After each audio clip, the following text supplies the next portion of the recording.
মাঝে মধ্যে রোজকার জীবন থেকে ছুটি নিয়ে ঘুরে আসতে কার না ভালো লাগে, তবে ঘুরে আসার পর থেকে কাজে কমে তো মন নেই, শুধুই ঘুম পাচ্ছে।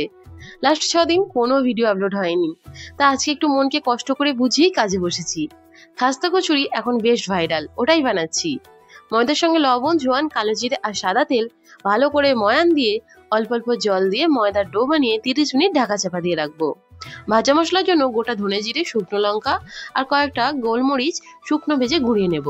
এবার ওই প্যানে একটু সাদা তেল দিয়ে সারা রাত ভিজিয়ে জল ঝরিয়ে রাখা মুগ ডাল বেশ খানিকক্ষণ ভাজবো। একটু ভাজা হলে দেবো লবণ, একটু হিং আর একটুখানি থেতো আদা, কাঁচা লঙ্কা, একটু হলুদ আর একটু চিনি। সমস্তটা ভালো করে মিশিয়ে ভাজা মশলা মিশিয়ে একটু ঠান্ডা হলে গুঁড়ো করে নেব।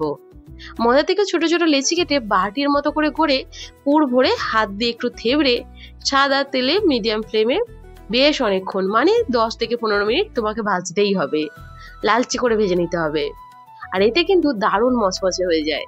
এমন খাস্তা কচুরি লাল চাটনির সঙ্গে খেতে দুর্দান্ত লাগে। তোমরা চাইলে অন্য কিছুর সঙ্গেও খেতে পারো, আর তোমরা এটা 1 সপ্তাহের মতো স্টোর করেও রাখতে পারো।